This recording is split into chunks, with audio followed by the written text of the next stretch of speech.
Hi, this is Albert from AWB Electrical and Maintenance Services.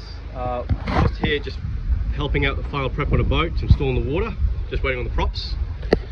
Just going through a little bit with transducers, or through-hull transducers primarily.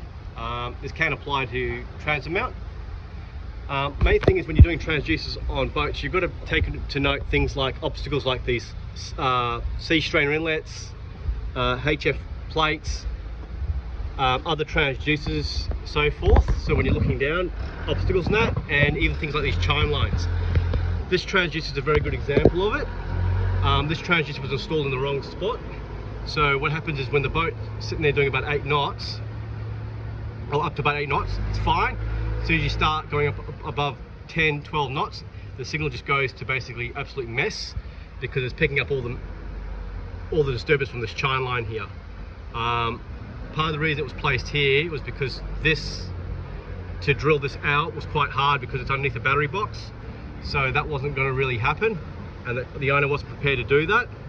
And where this was here, there wasn't much room here because there's 2 giant engines through this boat here. So with regards to that, it can be a compromise, but sometimes you just got to work out what's the best way.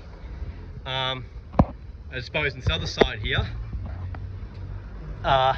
we've got this giant fairing block here. So this is an open water. So this is a nice reading. That's actually a Furuno 3D. So first time I've actually installed one of these and played one of these. And as well as that, the boat's got a side scan unit, Furuno side scan. So if anyone's interested in that, I'm happy to post up a video of that later on to see how they go. But this one here actually had an original fairing block.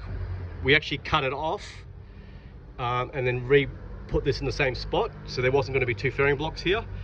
Found out why. This is my first time I've dealt with fairing block. Found out why.